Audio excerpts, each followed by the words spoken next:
Child sexual manipulation and exploitation is an alarming problem facing numerous minors globally. Various studies have indicated that people who experience child sexual abuse have a higher probability rate of suffering from post-traumatic stress disorder, anxiety issues, and despair. Additionally, in different cases, the victims may end up being child pedophiles themselves. This assessment investigates the link between past experiences of child sexual abuse and a higher likelihood of becoming a child abuser. In this study, the independent variable is the history of child sexual abuse, and the dependent variable is the likelihood of an abused child becoming a pedophile. The independent variable is the existence of a history of child sensual manipulation. It describes any sexual conduct embroiling a kid that is not agreed upon or in which the child does not give informed permission. This involves various actions such as penetration, viewing, and sharing any sexual content a child is involved in, and inappropriate touching, for instance, their private parts. Child sexual abuse can happen in various places, such as at home or in a public area, and by relatives of the child or random individuals. Consequently, it is important to conceptualize the history of a child's sexual abuse because it emphasizes the possible influence of initial traumatic events on a person's behavior in the following years. Children who have experienced child abuse have trauma, which may be physical or mental, which affect them later in life. Therefore, this early abuses, trauma, and emotional harm connect with an individual becoming a child molester in the future.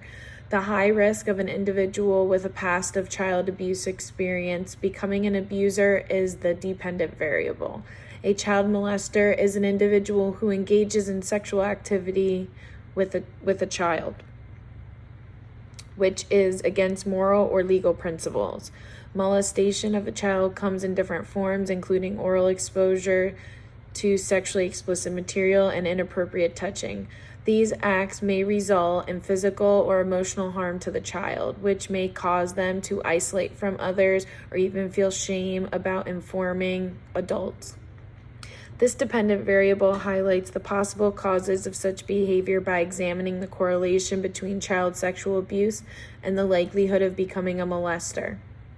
Therefore, this information makes it easier to create efficient interventions to stop such acts and set up strategies to help victims not become molesters in the long run. In this case, the operational definition and evaluation of the history of a child abuse use questionnaires with queries regarding the incidence of any child sexual abuse in childhood. Those involved in the assessment will be questioned about whether they have experienced any sexual activity before being 18 years old. The questionnaire will also ask about the amount of time, length, and seriousness of the abuse the participant may have experienced. Moreover, this variable's measurement level will be yes or no to denote the existence or lack of sexual assault against the child, respectively. In contrast, the operational description of the dependent variable will be evaluated using structured interview questions.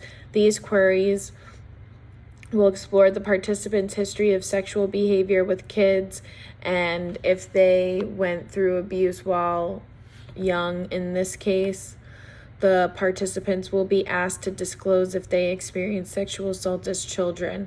If they have experienced abuse, they will be required to explain the trauma of this occurrence. Additionally, they will be interrogated on the relationship with children and whether they have ever experienced sexual activity with a child. The rate and magnitude of their behavior will be assessed during the interview. This variable will be measured at an ordinal level by a range from a low to high risk chance of becoming a child molester. The answers provided will give researchers insights into the relationship between the two variables and the possible long-term effects of child sexual assault.